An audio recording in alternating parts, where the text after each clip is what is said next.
Alrighty, this is the personal wellness plan of Harrison Burns.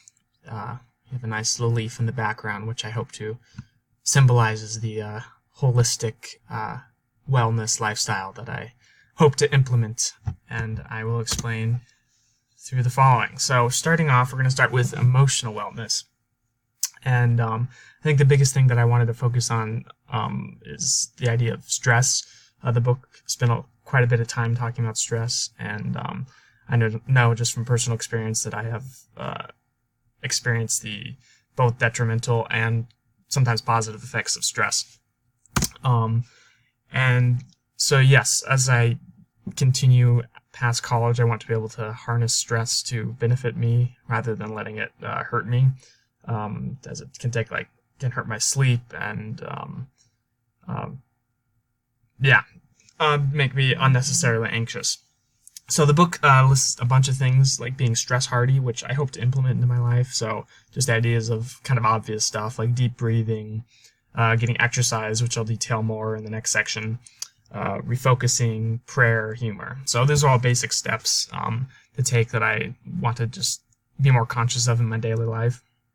But then one thing that I also want to, I think, highlight is the eternal perspective of dealing with stress, and just knowing that in the moment, stress can feel like overwhelming and this crashing wave that is drowning you. But when you look at Scripture and the promises of God, that it in the long run, stress is not as huge as it seems. And I have that verse in Matthew that is very comforting when dealing with stress.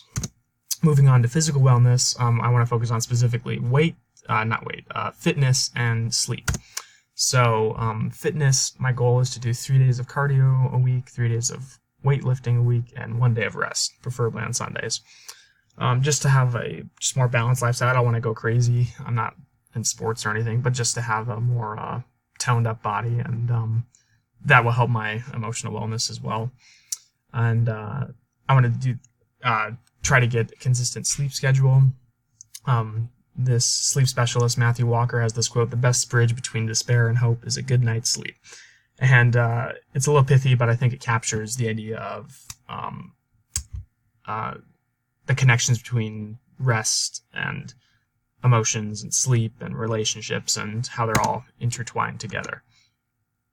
And that's a nice little illustration showing how good sleep helps better exercise and vice versa.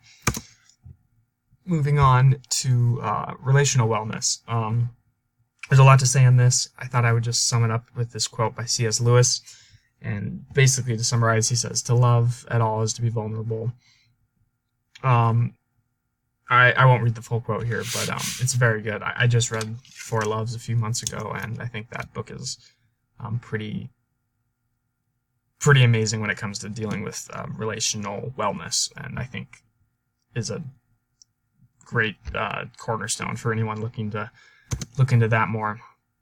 And finally, spiritual wellness it's incorporated with all these other factors, but includes devotions, prayers, relationships, and but I think the main thing I want to emphasize is that all of these different facets all are intertwined, and they help each other or they can hurt each other depending on if I'm working at them properly. So depending on God, resting on God's grace, I hope to continue to grow in these areas and become a more holistic human being.